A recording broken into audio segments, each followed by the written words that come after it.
जय हिंद दोस्तों। आज का टॉपिक है JEE mains 2024 chemistry paper analysis. आज हम लोग जेई मेंस का जो 2024 का जो पेपर हुआ था उसमें जो केमिस्ट्री का जो पोर्शन था उसके बारे में थोड़ा देखते ही कौन से क्वेश्चंस कहाँ कहाँ से थे, क्या डिफ़िकल्टी लेवल था, थोड़ा उसको सॉल्व करने की कोशिश करते हैं। सो बेसिकली जेई मेंस में क्या होता है, आपका 30 क्वेश्चंस होते हैं। 30 क्वेश्चंस होते हैं। उन 30 क्वेश्चन में से आपको 25 क्वेश्चन ही करना है। सो एक सेट में 20 क्वेश्चन रहते हैं, दूसरे सेट में 10 क्वेश्चन में से 5 आपको करने होते हैं। टोटल 100 मार्क्स का पेपर होता है। 100 का फिजिक्स, 100 का केमिस्ट्री, 100 का मैथ्स, तो आपका 300 का जेई मेंस का पेपर होता है। तो चलिए दोस्तों, ज़रा ये थोड़ा सॉल्व करने की कोशिश करते हैं। मेरा नाम है चिरंजीत चौधरी और आप सभी का स्वागत है यूट्यूब चैनल रसायन शास्त्री में। ये पहला क्वेश्चन है। पहला क्वेश्चन क्या बोल रहा है, which of the following is the correct structure of L glucose. अब एल ग्लूकोज की बात करी जा रही है। जनरली हमको डी ग्लूकोज के बारे में पता होता है, तो डी ग्लूकोज का क्या स्ट्रक्चर होता है। अभी डी ग्लूकोज का स्ट्रक्चर जब ड्रॉ करेंगे उसका जो मिरर इमेज होगा वही आपका एल ग्लूकोज हो जाएगा। सो जरा डी ग्लूकोज देखते हैं। This is your D glucose. ये डी ग्लूकोज है, तो एल ग्लूकोज कैसा दिखेगा। एल ग्लूकोज देखा, इसका जस्ट मिरर इमेज जो होगा वो एल ग्लूकोज होगा। तो जरा इसका मिरर इमेज बना के देखते हैं। ये हो गया ओ एच। सो कौन सा वाला ऑप्शन हो सकता है आपका, आपका ये बनेगा number 1। So this is your correct option. So D glucose का पता है, आप एल ग्लूकोज लिख दो, उसका मिरर इमेज जो होता है वही एल ग्लूकोज होता है। इन दोनों के बीच का रिलेशन है मिरर इमेज। नेक्स्ट क्वेश्चन की तरफ चलते हैं। सो सेकंड क्वेश्चन क्या है, सेकंड क्वेश्चन बोल रहा है C7H16 में इसमें कितने स्ट्रक्चरल आइसोमर्स। अच्छा, सबसे पहली बात तो ये मेरा एल्केन फैमिली में आता है। एल्केन फैमिली में है, कितना आइसोमर है देखते हैं जरा। सबसे पहला पॉसिबिलिटी क्या होगा, एक लीनियर चेन बन सकता है। एक आइसोमर ये हो गया, इसमें लीनियर चेन बना। दूसरा एक सिंगल सब्स्टिट्यूशन करके देखते हैं, एक आइसोमर ये हो गया, नंबर 2। और क्या पॉसिबिलिटी है, नंबर 3। 3 आइसोमर होगा यहाँ पर। अब डाई सब्स्टिट्यूमेंट करके देखते हैं, ये मेरा बन गया नंबर 4 आइसोमर। और क्या पॉसिबिलिटी है, 5 आइसोमर। और क्या पॉसिबिलिटी है जरा वो भी देखते हैं। अब डाई सब्स्टिट्यूट का भी ट्राई सब्स्टिट्यूट करके देखते हैं, 6 आइसोमर हो गए। और क्या पॉसिबिलिटी है, 7 आइसोमर्स। और क्या पॉसिबिलिटी है, 8 आइसोमर्स। एक ये भी बन सकता है। कल आप लोगों के पास कितना आइसोमर्स बन गए मेरे, 9 आइसोमर। तो आंसर क्या होगा इसका, 4 होगा आंसर। इसमें 9 अलग अलग स्ट्रक्चरल आइसोमर बन सकते थे। अगले क्वेश्चन में चलते हैं। नेक्स्ट क्वेश्चन क्या है, बोल रहा विच of the following has a maximum dipole moment. Maximum dipole मतलब म्यू का वैल्यू ग्रेटर देन 0 होना चाहिए। तो स्ट्रक्चर के हिसाब से पता है, मैंने पढ़ाया था आप लोगों को केमिकल बॉन्डिंग में, जहाँ पे हम लोग स्ट्रक्चर देख सकते हैं। NH3 का क्या स्ट्रक्चर होता है, पिरामिडल स्ट्रक्चर है NH3 का। NF3 का भी पिरामिडल स्ट्रक्चर है। PCl5 planner structure. आपको अगर स्ट्रक्चर पता है तो आप इजीली कैलकुलेट कर सकते हो। Methane tetrahedral structure. अब इन सब स्ट्रक्चर में मीथेन का डायपोल मोमेंट 0 होता है, PCl5 का डायपोल मोमेंट 0, बिकॉज ये यहाँ डायरेक्शन ये डायरेक्शन एक दूसरे को कैंसिल आउट कर रहे हैं। अमोनिया और NF3 में कंपैरिजन है, तो अमोनिया में क्या है, इसका डायपोल मोमेंट का डायरेक्शन इधर है, बॉन्ड मोमेंट का, इन तीनों का रिजल्ट बॉन्ड मोमेंट इधर है। अल्टीमेटली म्यू का वैल्यू अप्रॉक्सीमेटली 0 हो सकता है, लेकिन इस केस में डायपोल मोमेंट डायरेक्शन इधर है। तो पॉजिटिव सबसे डायपोल मोमेंट किसका हुआ, अमोनिया का डायपोल मोमेंट हुआ। NF3 में डायपोल मोमेंट में 0 इसलिए हो रहा है क्योंकि उसका बॉन्ड मोमेंट लोन पेयर और का मोमेंट और NF बॉन्ड का बॉन्ड मोमेंट वो एक दूसरे कैंसिल आउट कर रहे हैं। अगले क्वेश्चन पे चलते हैं। अगला क्वेश्चन है, which of the following shows only one oxidation state except its elemental state. Elemental state को छोड़ के सिर्फ एक ही ऑक्सीजन स्टेट शो करता है। ये क्या 3D सीरीज की बात की जा रही है, 3D सीरीज की बात की जा रही है। देखो जरा देखते हैं इसका ध्यान से। हमारा सबसे पहले टाइटेनियम, ये इस तरीके से ग्रुप है, स्कैंडियम, टाइटेनियम, वैनेडियम, क्रोमियम। ये अपना क्या बोलते हैं 3D सीरीज है।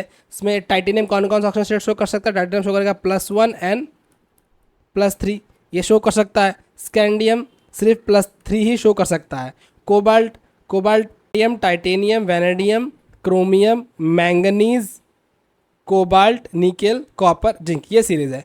कोबाल्ट आपका +3 शो करता है, कोबाल्ट +4 शो करता है, निकेल +2 शो कर सकता है, निकेल +4 शो कर, सिर्फ स्कैंडियम ही सिंगल ऑक्सीजन स्टेट शो। तो स्कैंडियम आपका आंसर हो गया।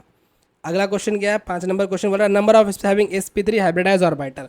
sp3 हाइब्रिडाइज ऑर्बिटल मतलब टेट्राहेड्रल स्ट्रक्चर होना चाहिए एंड उसमें इलेक्ट्रॉन पेयर या फिर बॉन्ड पेयर 4 होने चाहिए। नाइट्रोजन का कैलकुलेशन करो, 5 + 1 तो ये हो गया डिवाइड बाई 2, ये हो गया 3 इलेक्ट्रॉन पेयर, मतलब ये हो गया sp2 हाइब्रिडाइजेशन, ये आंसर नहीं है। BCl3 अगेन sp2 हाइब्रिडाइजेशन, ये भी आंसर नहीं है। ClO2 - 7 + 1 डिवाइड बाई 2 तो 4 electron pair, this sp3 hybridization, ये आंसर हो सकता है। ClO3 - 7 + 1 divide by 2 again 4 electron pair, so sp3 hybridization, तो ये भी आंसर है, ये भी आंसर देखिए। नंबर ऑफ स्पीसीज मतलब दो होगा आंसर, इसका आंसर होगा 2। दो ही ऐसे स्पीसीज के जिसके अंदर sp3 हाइब्रिडाइजेशन है और टेट्राहेड्रल ज्योमेट्री है। सो आप ज्योमेट्री भी अगर ड्रॉ करना चाहो तो ज्योमेट्री भी आप ड्रॉ कर सकते हो। इस तरीके से ज्योमेट्री आ गई हमारी, ठीक है। ClO3 की ज्योमेट्री कैसे होगी, इस तरीके से ज्योमेट्री आ गई, ठीक है। नेक्स्ट क्वेश्चन चलते हैं। नेक्स्ट क्वेश्चन बोल रहा है द नंबर ऑफ कॉम्प्लेक्स, ये भी एक MSQ टाइप, ये भी आपका एक नंबर पुट करना है इसमें आपको। Number of complexes having even number of unpaired electron in d orbital में even number of unpaired electron होने चाहिए, लेकिन इवन होना, इवन मतलब या तो 0 हो तो भी चलेगा, 2 4 6 ये सारे नंबर होने चाहिए। सो CuH2O होल 6 2+। कॉपर का कौन सा डी सीरीज बनता है, कॉपर का होता है 3D10 4s1, तो ये कॉपर का कौन सा 3D9 सीरीज। अब D9 सीरीज बनेगा, ये D9 सीरीज में अगर आप इलेक्ट्रॉनिक कॉन्फिगरेशन हो तो ऑटोमेटिकली अनपेड इलेक्ट्रॉन एक ही बनेगा उसमें, ठीक है। Fe3+, का क्या होता है आयरन 26, आयरन हो गया D5 सिस्टम। D5 सिस्टम में अगर अनपेड इलेक्ट्रॉन हम लोग बनाते हैं, क्या कितना अनपेड इलेक्ट्रॉन बनेगा, 1 2 3 4 5। सो 5 अनपेड इलेक्ट्रॉन, ये भी मेरा आंसर नहीं है, तो ये भी नहीं है। क्रोमियम CrH2 होल 6 2, क्रोमियम का ऑक्सीजन स्टेट क्या हो गया यहाँ पर, क्रोमियम हो गया आपका, क्रोमियम का बनता है D5 4s1, तो क्रोमियम हो गया D4। ये यहाँ पे एक अनपेड इलेक्ट्रॉन, यहाँ पे 2 अनपेड इलेक्ट्रॉन्स हैं। निकल D8 सिस्टम, 2 अनपेड इलेक्ट्रॉन्स हैं। सो आपका ऑप्शन में आंसर क्या बनेगा, आंसर बनेगा 2, क्योंकि 2 ही स्पीशीज ऐसे हैं जिसके पास 2 अनपेड इलेक्ट्रॉन्स, तो आंसर होगा 2। नेक्स्ट क्वेश्चन क्या है, बोल रहा है if EMF hydrogen electrode at 25 degree centigrade is 0। So hydrogen electrode का EMF बोल रहा है 0, ठीक है। देन प्योर वाटर का सिस्टम दिया है, then pressure of H2 in bar. Basically क्या है ये, SHE की बात की जा रही है, स्टैंडर्ड हाइड्रोजन इलेक्ट्रोड के बारे में डिस्कस किया जा रहा है। हमको उसका प्रेशर निकालना है, तो पहले हम स्टैंडर्ड हाइड्रोजन इलेक्ट्रोड का जो रिएक्शन है वो रिएक्शन लिख लेते हैं। H प्लस एक इलेक्ट्रॉन एक्सेप्ट करके बनाएगा हाफ H2, ठीक है। अभी वाटर की बात की जा रही है, तो कंसंट्रेशन ऑफ H+ आयन कितना होगा वाटर में, 25 डिग्री 25 डिग्री सेंटीग्रेड 10⁻⁷, ठीक है। सो आप नान्स इक्वेशन अगर इसका लिखते हो, so E is equals to E0 minus 0.059 by n की वैल्यू 1 हो जाएगी, log concentration of partial pressure of hydrogen to the power half, क्योंकि यहाँ पर ये हाफ है, divide by concentration of H2, concentration of H+ ion in aqueous media. So as per standard electrode value इसकी value 0 होती है और इसकी वैल्यू 0 दी हुई है, तो 0 इक्वल्स टू माइनस 0.059 बाई 1 मतलब 1, तो ये log partial pressure of H2O to the power half by 10⁻⁷।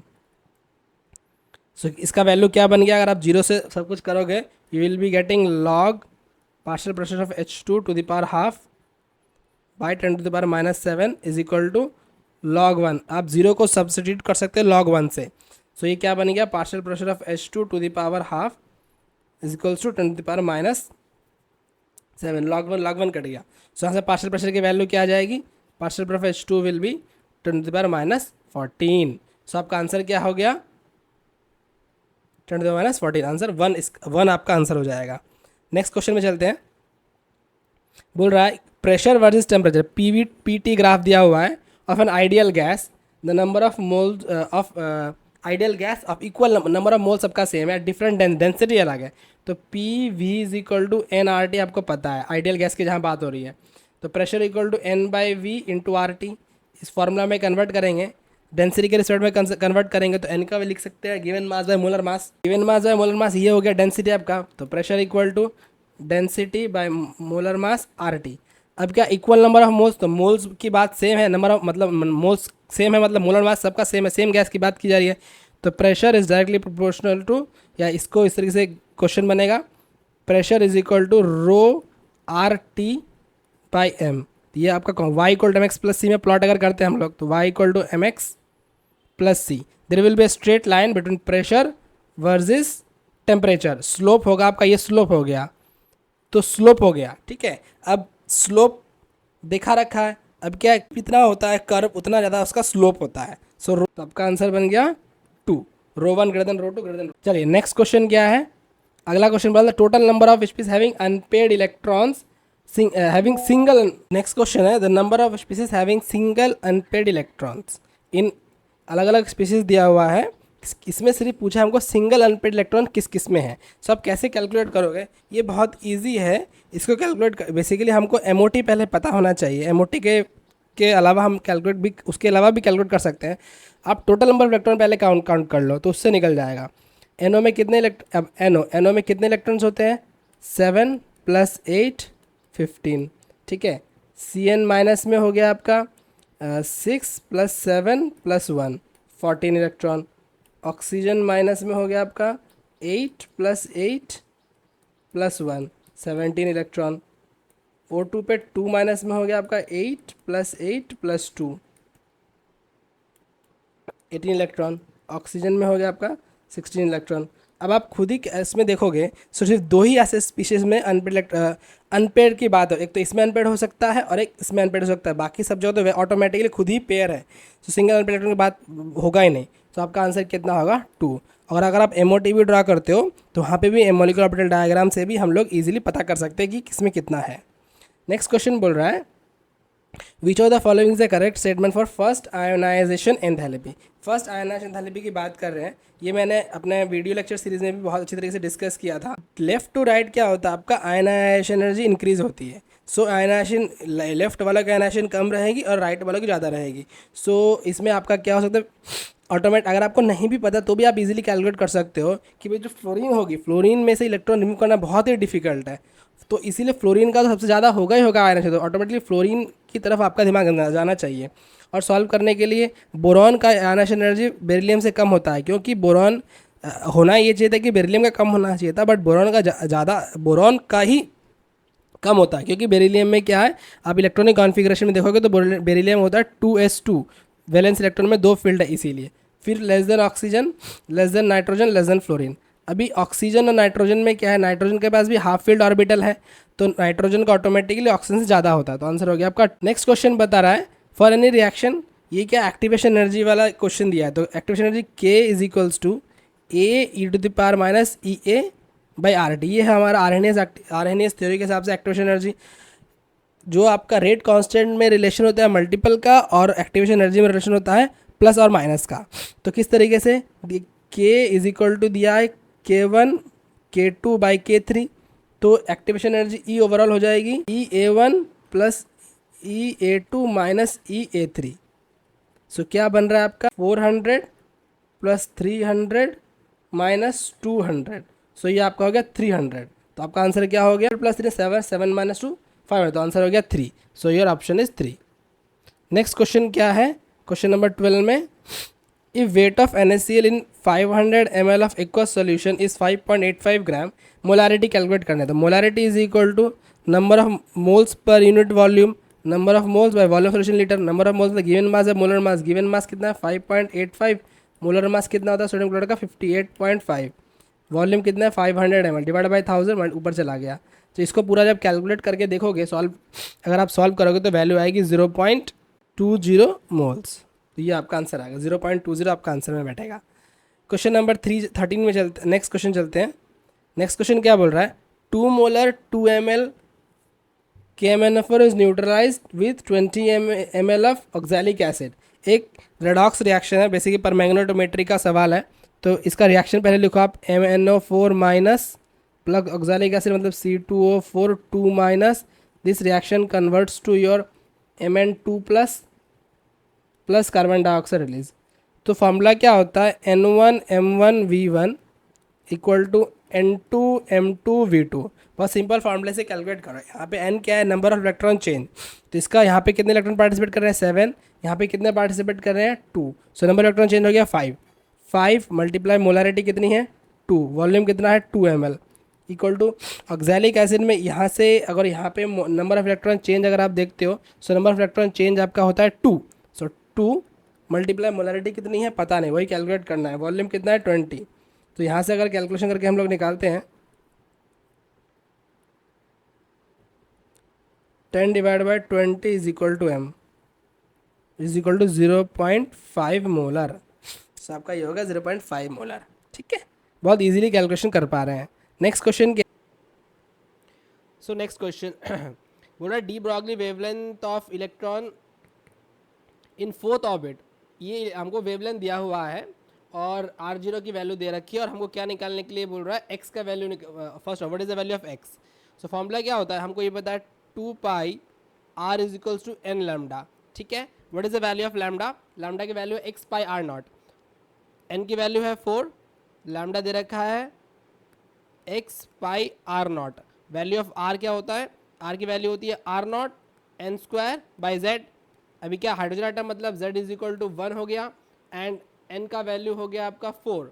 So put अगर आप इस तरीके से करते हो, so we will be getting 2 pi r nought n square मतलब 4, 16, जेड का वैल्यू 1 इक्वल्स टू एन मतलब 4 और लैम्डा के value x pi r naught. इसको अगर सॉल्व करते हैं we will be getting like this, pi r naught cut गया, 4x equals to 32, so x equals to 8, so the answer is your 8। ठीक है, यहाँ पे एक आपको डिजिट पुट करना था। नेक्स्ट क्या क्वेश्चन है? नेक्स्ट क्वेश्चन बोल रहा है among which of the following decreasing, अब चार ऑप्शंस दिए हैं, बोला decreasing out of basic strength. Basic strength basically क्या है? ये ऑर्गेनिक बेस है। ऑर्गेनिक बेस में क्या होता है? ऑर्गेनिक बेस मतलब लुईस बेस की बात की जा रही है, which can easily donate it's pair of electron. जो अपने पेयर पे इलेक्ट्रॉन नेगेटिव चार्ज स्टेबल रहेगा वो लीस्ट बेसिक होगा, जहाँ पे नेगेटिव चार्ज अनस्टेबल रहेगा वो सबसे अच्छा ज़्यादा बेसिक होगा। सो HCO माइनस में इस तरीके से नेगेटिव चार्ज हाईली स्टेबल होता है, so it is unavailable for the donation. मतलब HCO minus will be your basic strength. अगर उसका देखो उसका सबसे कम बेसिक स्ट्रेंथ होगा। सो ऑप्शन नंबर 2 और ऑप्शन नंबर 4 में हमारा आंसर हो सकता है, क्योंकि यहाँ पर हमारा फॉर्मिक एसिड को, फॉर्मेट एनायन को सबसे कम बेसिक दिया हुआ। उसके बाद देखते हैं H माइनस में क्या है? नेगेटिव चार्ज सबसे ज़्यादा और हाईली अनस्टेबल है। सो H minus will be the strongest base. So H minus सबसे स्ट्रॉन्गेस्ट बेस होगा। उससे कम कौन सा बेस होगा? उससे कम होगा OR माइनस, उसके बाद होगा आपका OH माइनस, उसके बाद एसिटेट एनायन, उसके बाद क्या है? फॉर्मिक, क्योंकि फॉर्मिक स्टेबिलिटी है। ठीक है, फॉर्मिक में स्टेबिलिटी है और ये अनस्टेबल है, तो आंसर विल बी योर 2। ठीक है, तो ये क्वेश्चन सॉल्व करने के वक्त मैंने क्या ध्यान में रखा? मैंने ये ध्यान में रखा कि भाई नेगेटिव चार्ज की स्टेबिलिटी देखिए, जहाँ पे नेगेटिव हाईली स्टेबल है मैंने उसको हटा दिया, वो सबसे कम बेसिक होगा, और जहाँ पे नेगेटिव चार्ज सबसे कम स्टेबल है वो सबसे ज़्यादा बेसिक होगा। नेक्स्ट क्वेश्चन 16 नंबर, what type of electrode is calomel electrode? Calomel electrode ये बेसिकली क्या है? एक आपका मेमोरी बेस्ड क्वेश्चन है। मेमोरी बेस्ड क्वेश्चन है। कैलमल इलेक्ट्रोड किसे बोलते हैं? कैलमल इलेक्ट्रोड मरकरी और मरकरी क्लोराइड ये इलेक्ट्रोड होता है। So metal insoluble salt. So ये आपका ऑप्शन होगा। ये आपका सीधा सिंपल सा याद रखने वाला क्वेश्चन था। 17 नंबर क्वेश्चन क्या बोल रहा है? Total number of elements which do not use all valence electron in bonding as per their group.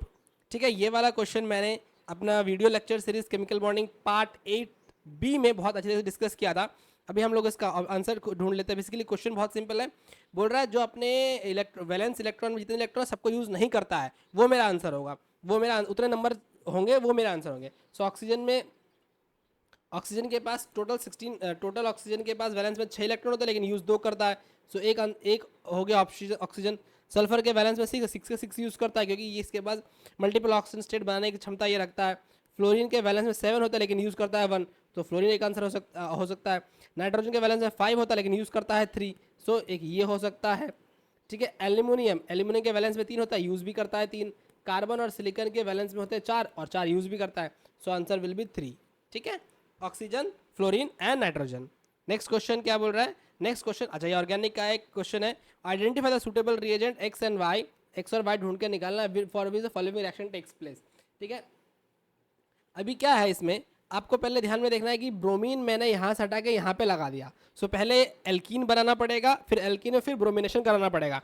So alkene बनाने के लिए आपको क्या करना पड़ेगा? एल्कीन बनाने के लिए आपको अल्कोहलिक, ठीक है, डाइल्यूट आपको बेस चाहिए जो अल्कोहलिक बेस होना चाहिए। डाइल्यूट बेस देने से नहीं बनेगा मेरा काम।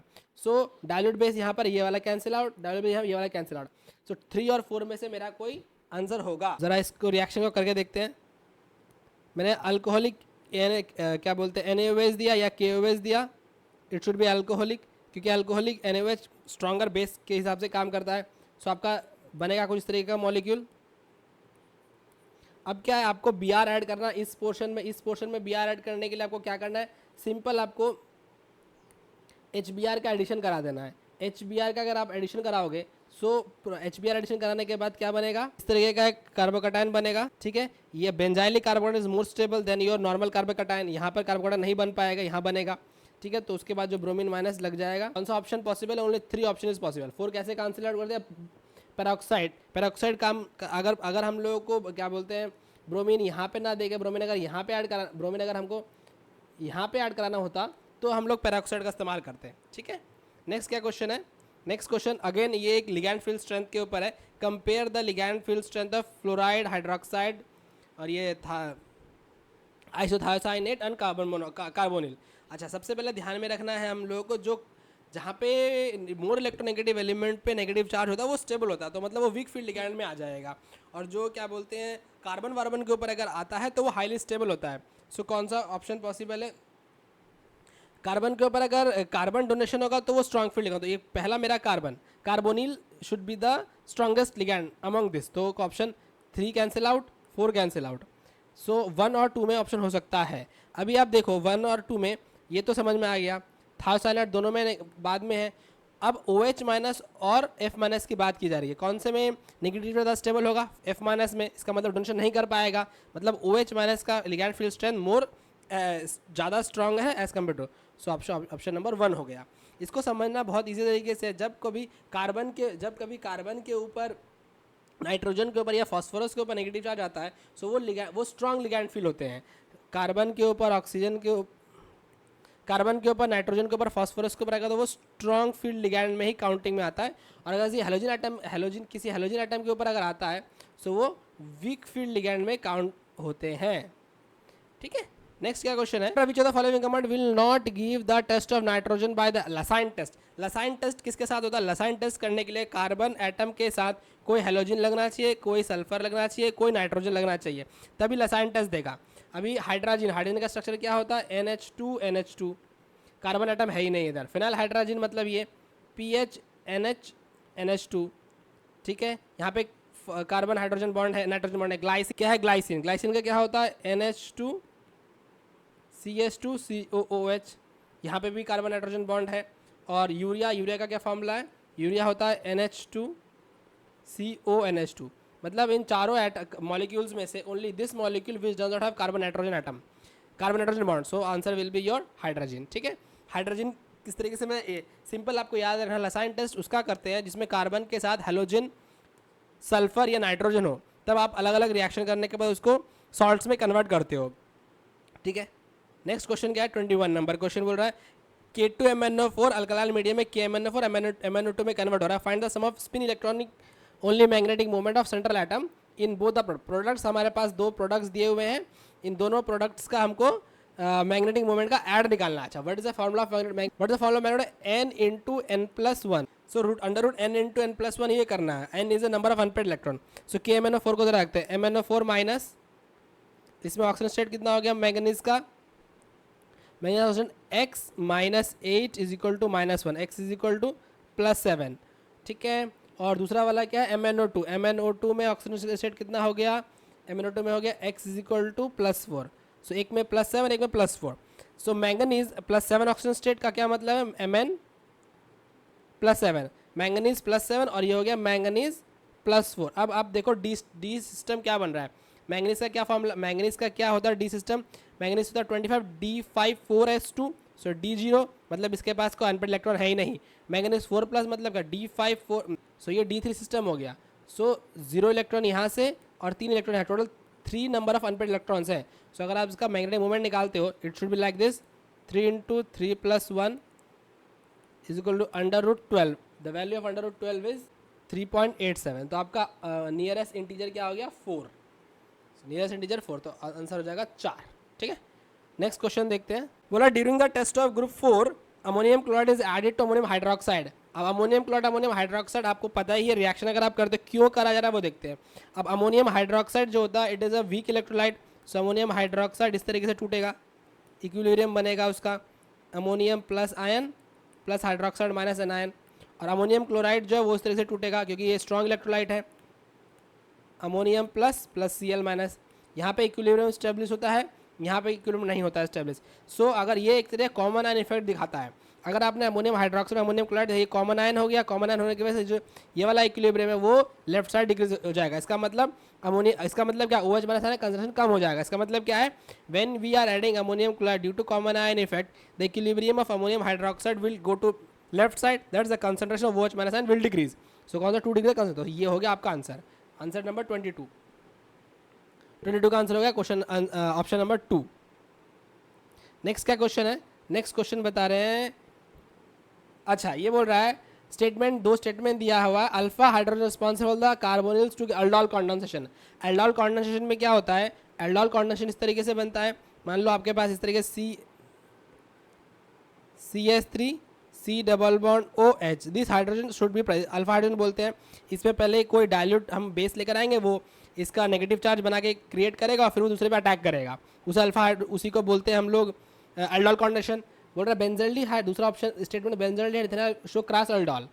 पहला स्टेटमेंट तो करेक्ट है भाई, अल्फा हाइड्रोजन होना ही चाहिए एल्डोल के लिए, अदरवाइज एल्डोल होगा ही नहीं। बेंजल्डिहाइड और इथेनॉल क्रॉस एल्डोल दिखा रहा है। इथेनॉल का क्या फॉर्मूला होता है, एसिटल्डिहाइड को इथेनॉल बोलते हैं। So yes there will be a cross, ये एसिटल्डिहाइड मॉलिक्यूल अपने आप के साथ रिएक्शन करेगा और जो एनायन बनेगा वो इसके साथ भी रिएक्शन करेगा। ज़रा देखते हैं इसको। सो दोनों स्टेटमेंट करेक्ट है। ये CH3 C double bond OH, अगर हमने डाइल्यूट NaOH दिया तो बनेगा CH2 minus C double bond OH। अब ये वाला नेगेटिव चार्ज जो है वो अटैक कर सकता है यहाँ पर, वो अटैक कर सकता है यहाँ पर, ठीक है, तो एक प्रोडक्ट बना सकता है।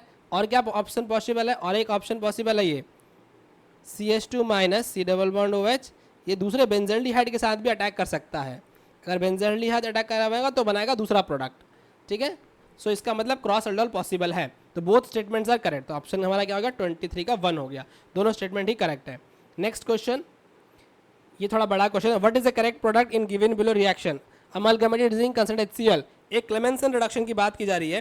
क्लेमेंसन रिडक्शन में क्या होता है, क्लेमेंसन रिडक्शन में क्या होता है, अगर आपके पास कोई भी RC double bond OH group या फिर R एल्डिहाइड या कीटोन ग्रुप है, आपने अमालगमेटेड जिन इन कंसंट्रेट HCl में दे दिया अगर, it will be reduce to like this, ठीक है। मतलब आपका C double bond O group reduce होके CH2 ग्रुप में कन्वर्ट हो जाता है। सो मेरा आंसर क्या होगा, यहाँ पे ये भी CHO ग्रुप है, ये C डबल बॉन्ड ग्रुप है, दोनों में CH2 हो जाएगा, आंसर 1। सो एकमात्र आंसर पॉसिबल है, इज आंसर 1। सो देखिए आप कितना इजी तरीके से हम लोगों ने ये क्वेश्चन भी सॉल्व कर दिया। नेक्स्ट 3 क्वेश्चन होते हैं, मेरे को 24 क्वेश्चन ही मिल पाए तो मैंने उसका सॉल्यूशन आपको दिया। सो फ्रेंड्स, JEE मेंस 2024 से केमिस्ट्री पेपर एनालिसिस बहुत ईजी तरीके से कर दिया। इस तरीके से और भी इंपॉर्टेंट इन्फॉर्मेशन के लिए बने रहिए रसायन शास्त्र यूट्यूब चैनल पर। Thank you.